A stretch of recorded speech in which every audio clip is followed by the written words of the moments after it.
Alrighty, welcome to F That Photo Chat Q&A edition. episode 15. Yeah. That's like bitches. the brackets.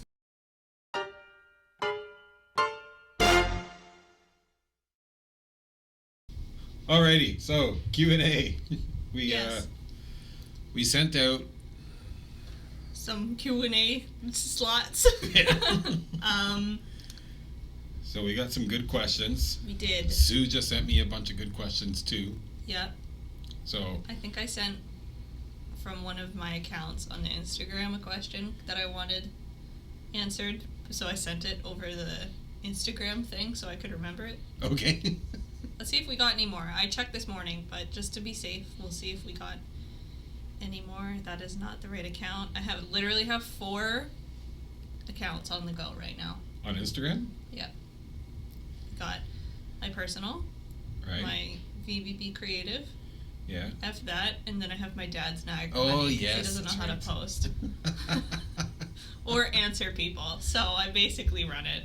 He doesn't know how to do that? He's He the knows how to same go age on as and I like, am. I know. How old is he?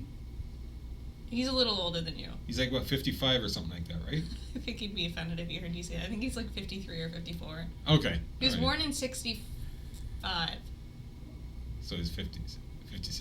No, he wasn't born in 65. He was born in, I don't know.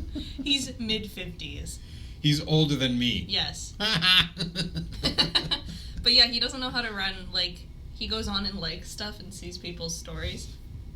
But if you, so if it literally, I'm not sure if you, it probably happened to you, whenever one of my friends, like, makes an account or has a new account and I'm there to show support, I will literally go from all 4 accounts so they get, like, 4 follows from one person.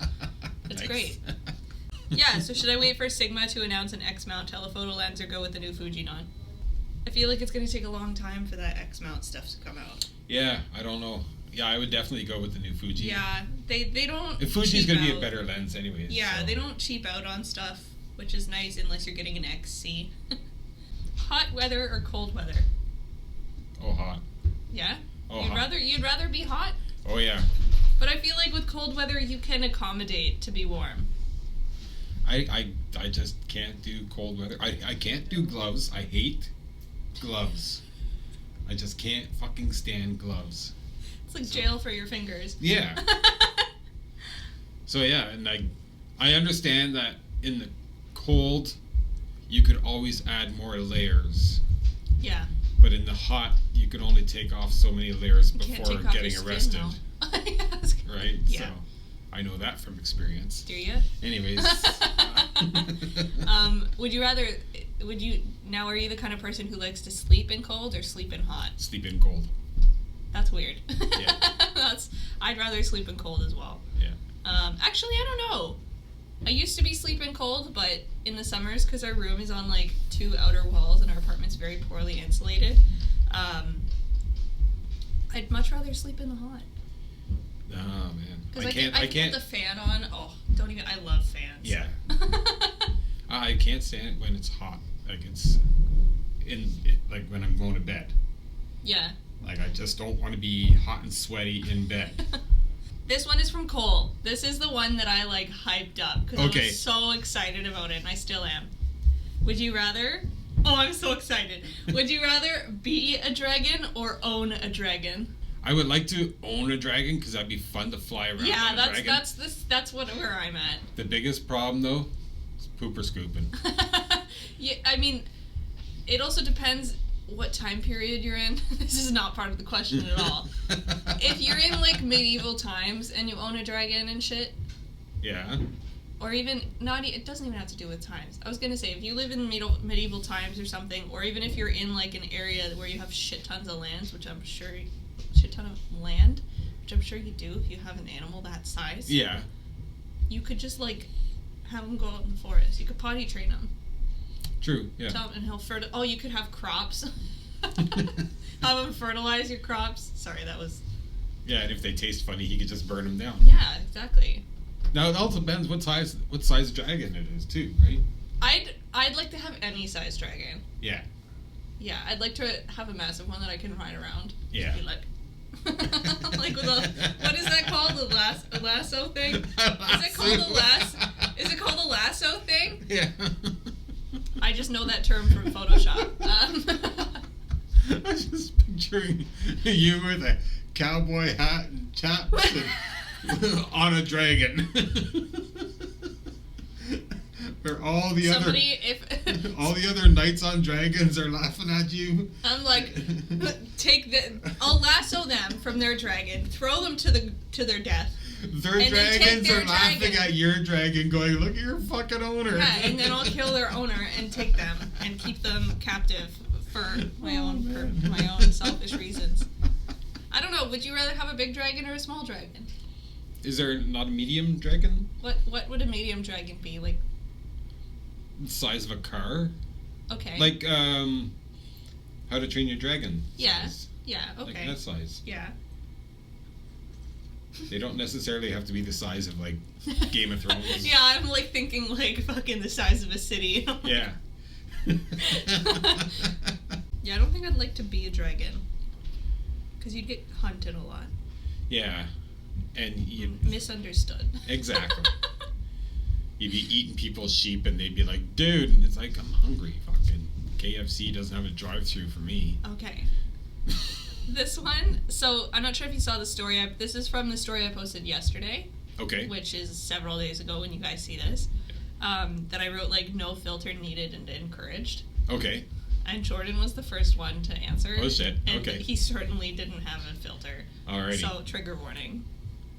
How long till Nikon hangs themselves?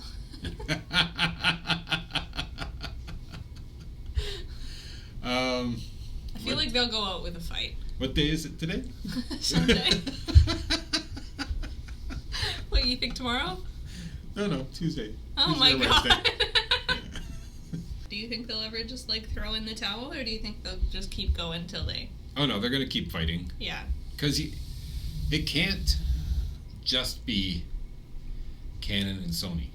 Mm-hmm. Like, Nikon's got to be in there because there's no other companies, right? Yeah. There's Fuji, but they're... Fuji's like I was explaining to a customer yesterday, Fuji's like a niche market. Yeah. Like, they're awesome, they have beautiful stuff, but it's a very specific market. Yeah. Target And audience. same with Olympus. Yes. And the whole Micro Four Throws thing is, again, a very niche, targeted market. So... I kind of find myself wanting to shoot Olympus. I'm starting to say a lot of things, like, on video. Yeah. Nikon is definitely not gonna... They saw the first video and they're like, yeah, we're not sponsoring her. She shits on us every time. If you had to battle each other in a cage match, what would be your winning strategy against each other? I didn't even think about this one yet, because I'd lose. I'd cry. Just manhandle you. You just point your head at your scalp at me and get closer and be like... You would have to just keep running around in know. circles. That would be... Because I have too many weaknesses that everybody knows about now, like the dog poodle thing. And Chuck knows that I have, like, an obsession with pigs. All you have to do with the pig thing is, like, pretend you're gonna hurt a pig, and I'd be like, please. I'll sacrifice myself. I don't know. I wouldn't pretend to hurt a pig. I'd come in dressed as a poodle. I'd just faint. Automatic win. I don't know what I feel like you're right. I feel like my strategy would just be to keep running. Yeah. Because I do not have stamina. I'm an old man. I'll have a heart attack first. So. Yep. Okay, was there more questions or? That was it from Instagram. Okay. So Sue sent me some really good questions. What settings are best for shooting on a sunny, snowy day? Snowy day. Like a sunny day with a lot of snow on the ground type thing. First of all, lower your ISO to 100 for sure. Yeah. Low ISO, and I'd put it in aperture priority mode. Yeah. So it all depends on what you're shooting, right? Yeah, that's what I was gonna say. Yeah. Depends how quick you need your shutter speed. Yeah. So if you're taking a landscape, what would you do? I'd get an ND filter. If you had to put it in complete manual, what would you set it to? Let's say you just walk down the street today. Today's a bright, snowy day. Yeah. Taking a picture of whatever. Yeah. So ISO down to like 100. Yeah. Shutter speed would have to be as quick as possible. Yeah. And I feel like it would have to sit above 500 for sure. oh yeah, it'd be probably around 2000. Yeah. Yeah. And then it depends what you're trying to get in focus, because you'd probably... Well, what would you put your aperture at? Well, like you said, it all depends on what you're trying to Yeah. get, right? So if you're shooting wildlife, f4, f2.8. Yeah. Something. Yeah, then You you don't need need- your shutter speed way higher. Yeah. But if you're trying to get like a couple of animals Yeah. together in the shot, then you have to bump up your aperture to like f8, Yeah. right? So I'm really bad at I'm not bad at doing it. I'm bad at this, where it's not a situation that I'm in, Yeah. where I can see. In high school and college, we used to have these little dials. Have you ever seen one? You literally make them out of paper and one of those tacks that splits. You know what I'm talking about? oh, and you just And you just spin Yeah. it, and Yeah. it was very helpful. But we also, in college we had a whole portion of a quiz based on calculating that. And as soon as I was done, I was like, fuck that. I'm just gonna figure this out when I'm out there, see what looks good, because I'm not gonna sit here and be like, if I'm shooting at 5.6 and I turn it up to, well, it's pretty easy. You just turn it down to. yeah. Well, that's the thing is with mirrorless nowadays. Ugh, who even needs that anymore? Exactly. That makes me wonder if everything's gonna change like crazy. Manual photography is gonna be way easier. Oh yeah. It's not gonna require you to think as much. Yeah. Perfect for me. Next question is, when would you use aperture priority versus shutter priority? It all depends on what you're shooting, right? So for me, for wildlife, I use shutter priority for fast moving subjects. Mm-hmm, mm-hmm. So little birds, Yeah. most of the time birds in flight. Yeah.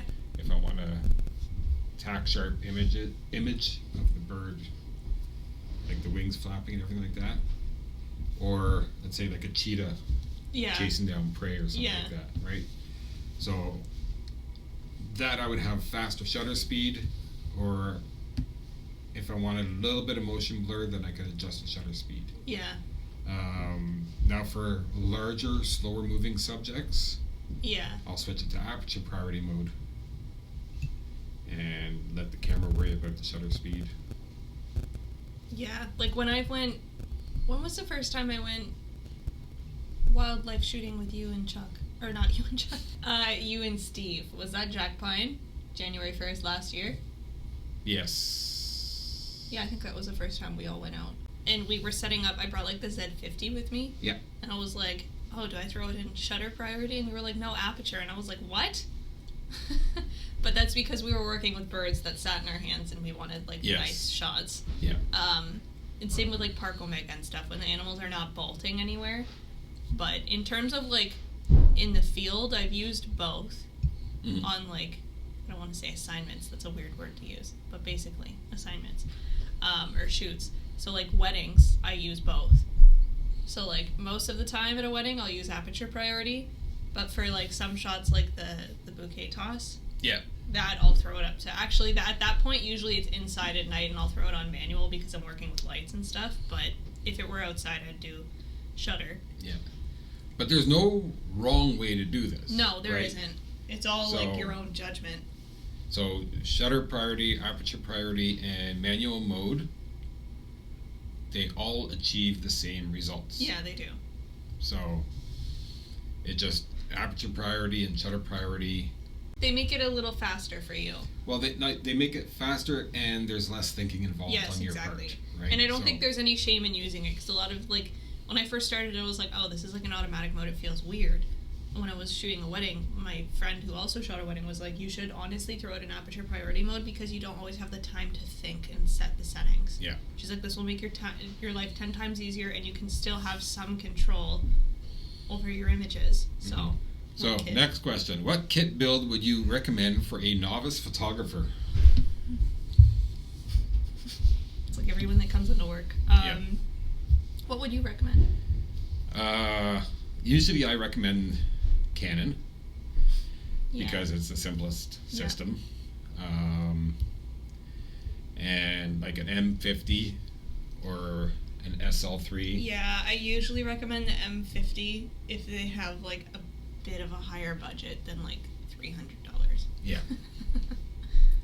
But so just something to get you started. DSLR or mirrorless, Mhm. doesn't matter. Yeah. Just something that has the features that you need. Mm-hmm. And don't go with the bare bones ones. Yeah. Like there's like a T7 I had and then that there's yesterday. T7i. Yeah. Go with the T7i. Yeah, because It's a big the difference. I is the intelligence. So there's like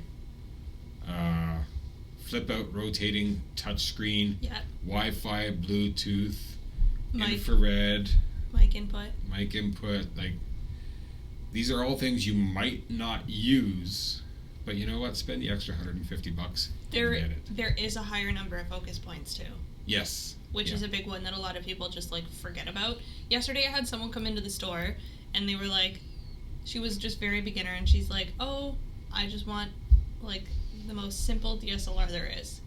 And I was like, pointed at the T7. I was like, this is the cheapest one I have in store, the easiest one I have in store. And then she's like, oh, okay. And there was like a lot of awkward silence because normally I'll like go off about cameras and offer different options, and I couldn't in this instance because I was like, I brought up the T7i. Yeah. And she's like, that's too much. And I was like, okay, I get everybody has a budget to work with, but I was like, if that's too much, she's not going to pay for an M50, which is also back ordered. So I'm like, because everything's back ordered and everything's too expensive for her, it's just like, that's it. That's all I have to offer. Like Nikon has it too, but their back order list is even longer, Yeah. and their menu system is not very helpful. And the SL3 is back ordered, I'm assuming too. Or? Yeah, but the SL3 is also $899, Right. Yeah. and like the T7 is like $599. The biggest thing is the lenses. Yes, Right. the lenses are big. So you could have the cheapest camera, like a T7, and if you put a really good lens on it, Yeah.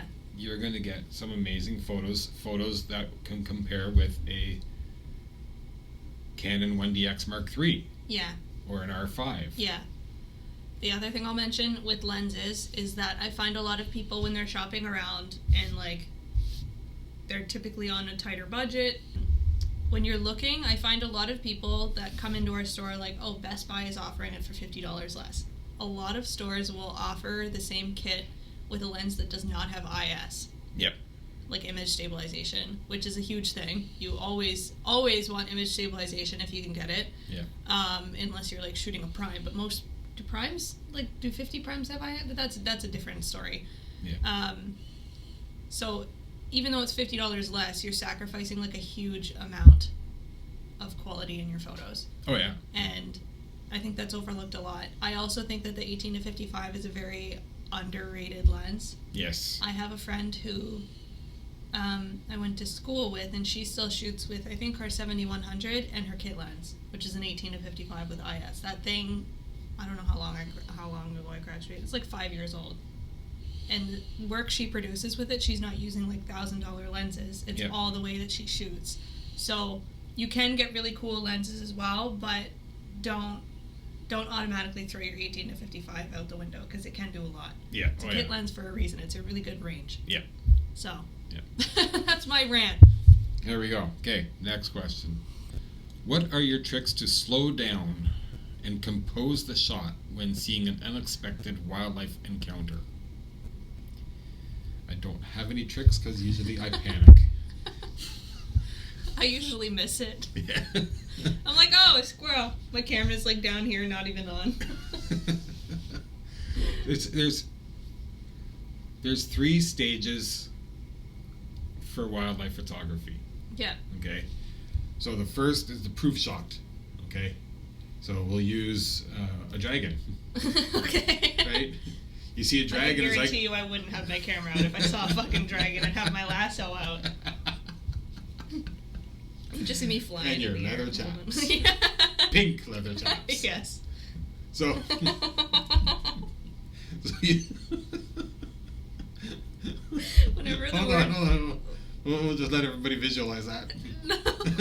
Whenever I hear the word chaps, I think of assless chaps all of the time. So the scales would probably rub up against your butt cheeks. Yeah, I have some really rough skin there. Yeah. That's disgusting. What's wrong with me? What were we even... getting into the zone and taking a picture. Yeah, so okay. So if you see the dragon, right? First thing you do is you grab your camera and bang off a few shots. That's your proof shots. Okay? See, it's a dragon. It might be a blurry hunk of shit, but there's proof that I saw a dragon. Yeah. And then, once you've gotten that excitement out, then you slow down a little bit and you take your documentary type shots. Yeah, Vanessa flying in the air holding onto a rope following a dragon. That's what your shot would be. No, a documentary type shot is something you would see in a textbook. Oh, yeah, okay. Right? So it's not like... So that's where you take your time and you actually compose the shot and everything like that. And then after you've gotten those shots, then you go artistic. Yeah, okay. Right? So if the dragon is playing with a sheep. Playing. Yes. Okay. The sheep's on fire. Like... Okay, if they're... Then you can like change your shutter speed, change your aperture, try all sorts of different things to try and get creative with it. You know, do some motion blur and stuff like that. But you got to work in that flow, right? Yeah. Proof, documentary, and then creative. Makes sense. And that's the easiest way to do it. I don't even know what I was going to start that sentence with. Oh, I find it way easier to like get in the zone, as I'm sure every creative does, when you're with other creative people. Like I find like it's almost impossible for me to get into the zone when I'm like not by myself, but when I'm with like other people who just want to get somewhere that are not there for the same purpose as me. Yep. Even if they're like not like taking pictures, if they're like creatives, like if I'm hanging out with a model or something, or like my friends just coming to model with me, it's the same kind of thing. Like everybody's viewing things differently, but when you're like being a tourist, for example, and you go with a bunch of people who are just tourists who aren't bringing cameras, it's a lot fucking harder because you're on a time limit. Yeah. And I always feel like really stressed out in general. I always feel really stressed out when I'm with a bunch of people who aren't taking pictures because you're rushed. And they're like, hurry up, and then I feel judged, and I'm like, okay. And the funny thing is, they're sitting there probably minding their own business. They're not saying any of these things, but these are just how we feel. Yeah, we're like, oh my god, we're inconveniencing people so bad. And like, you never realize how, like, if you haven't gone out to shoot with other photographers or creative people yet, do it, because it's like the most amazing feeling, even if you don't like have a plan. Like, even when we went to Park Omega, first of all, I was all over the place because there were fucking pigs everywhere. But there were moments where there weren't a lot because I was very loud, but there were moments where I would just like, everybody was just quiet and shooting. Yeah. And like those moments to other people might just be like whatever, but it's like I don't have a word for it. It just feels so good to like silence and clicking. Yeah. And that's it, because everybody's in their own zone. And just being around other people when they're in that zone is like the most empowering thing. So if you ever have friends, like even when I was in college and just finishing college, I'd go out with other photographer friends and we'd just model for each other. And the shots were ridiculous. We looked like high school kids walking around, like taking pictures and stuff. Some of them were really good. After college, they were really good. But, like, nobody needs this many pictures of themselves, first of all. But I have a plethora of pictures of me and pictures of my friends just because it's nice to be able to collaborate like that. Yeah. Anyways, Vanessa's tangent is done. Do you have a bucket list shot, and if so, what is it? Have we asked this question before? We talked about a bucket list thing, yes. My bucket list shot is definitely Vanessa with her lasso and assless pink chaps on a dragon.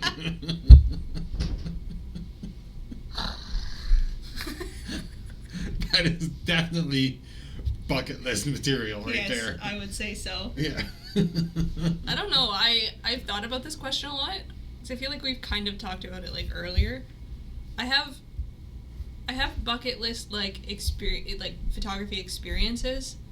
Like, getting to shoot with a photographer that I really like. Mm-hmm. Or shooting someone that, like, I really look up to. Like, having with a camera. session. With a camera. Yeah. I look up to you. No, like having a portrait session with, like, people that I find very inspiring. And yeah. And, like, I don't want to just say celebrities, but in high school, I feel like I've held on to this for a really long time. I've always, like, what interested me in photography, I started learning about it, and one of the first, like, photographers that I learned about was Annie Leibovitz. Very mainstream. Yeah. But I fucking love her. Like, that's where this all started. So, when I look at Annie Leibovitz stuff, it's just always inspiring. Even if it's mainstream, I don't care. I wanted to be Annie Leibovitz. I was like, you would have amazing experiences being able to be one-on-one with, like, these other amazing individuals. Mm-hmm. And then, like, just being in the zone with other people like that would be amazing. So I think it's more so, like, shoot ideas and, like, people that I look up to that are my bucket list shot. Does that make sense? Yep. Yeah. What about you? A lot of travel. Mm-hmm. Right? So, I've been out west to, like, the Canadian Rockies before I was a photographer. Yeah. And so I would really love to go back. Yeah. Alaska, like an experience in Alaska with the bears and everything. Yeah, and, that'd be cool.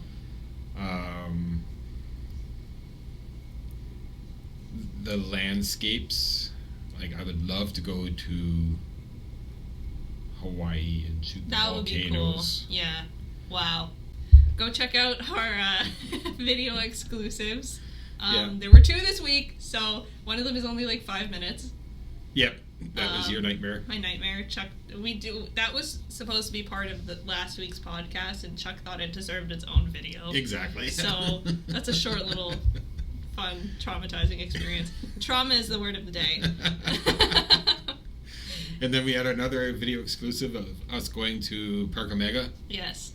And that was traumatizing for the rest of us because Vanessa was just like, "Oh my God, it's a pig!" Yeah, so only view it if you're ready for, like, the energy level of a really excited 5-year-old. Yeah. Yeah, they didn't. 7. 7? 7-year-old. Yeah. That's very noble of you. Thank you.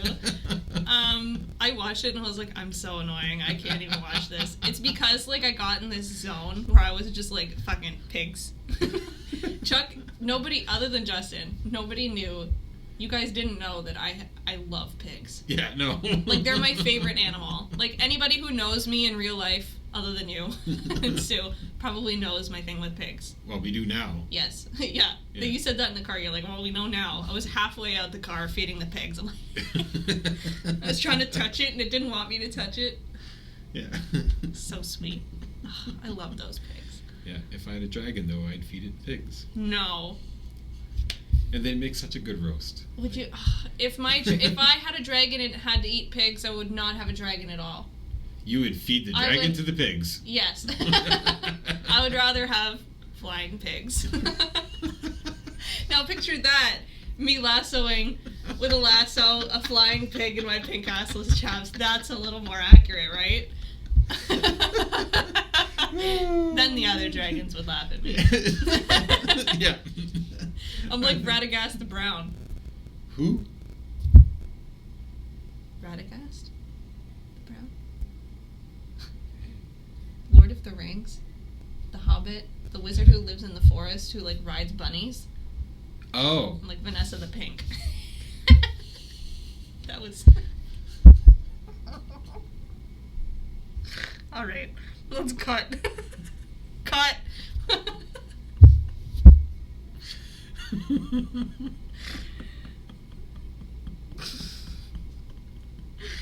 Okay. I have very weird energy levels right now.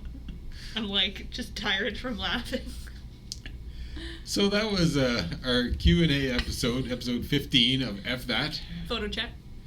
Toodaloo. Motherfuckers!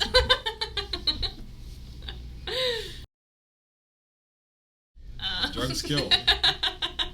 I'm not on drugs today. My family's watching this. They're like, what? I'm not on drugs. Ever. Yes, because heroin is not a drug. It's a way of life. Exactly. People are gonna think I'm a heroin addict now. This is the thing now. The only drug I'm on is caffeine.